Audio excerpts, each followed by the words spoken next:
हमको हर दिन 150 से 200 टन मक्का या चावल का ज़रूरत होगा और इसलिए हम लोग यहाँ के लोगों को प्रेरित भी करेंगे कि जो मक्का या चावल का फसल बढ़ाएं, क्योंकि हम लोग 200 टन प्रतिदिन उनसे चावल लेने का प्रयास करेंगे। हमारा ये कोशिश रहेगा कि हम लोग पहले यहाँ से ही लोकली जितना अवेलेबल मक्का या चावल हो वहाँ से यहाँ लोकली लें, अदरवाइज़ यहाँ पे नहीं मिल पाएगा तो हमको बाहर जाना पड़ेगा। हमारी कोशिश रहेगी पर यहाँ से ही मधुबनी, दरभंगा आसपास से ही जितना हो सके उतना रॉ मटेरियल का रिक्वायरमेंट पूर्ण करें। फर्स्ट ऑपरेशन प्लांट यही होगा बिहार में? हाँ, ऐसा एक्सपेक्टेड है। First operation plant of ethanol यहाँ का ही होगा बिहार हाँ, में। इथेनॉल का ही। हाँ।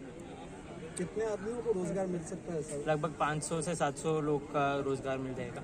और ये कब तक ये प्रोजेक्ट आपका? लगभग दिसंबर तक ये प्रोजेक्ट इसी साल हो जाएगा। इसी साल में ऑपरेशन में आ जाएगा।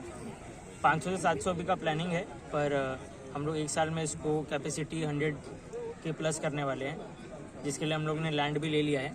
तो उसमें डबल हो जाएगी कैपेसिटी और डबल हो जाएगा रिक्वायरमेंट ऑफ रॉ मटेरियल और डबल हो जाएंगे लेबर जो हमको चाहिए रहेंगे। लगभग 1000 प्लस लेबर चाहिए रहेंगे विद इन 1 ईयर। यह झुंझुनवाला। प्रोजेक्ट कॉस्ट क्या है? लगभग 100 to 125 CR के आसपास प्रोजेक्ट कॉस्ट है।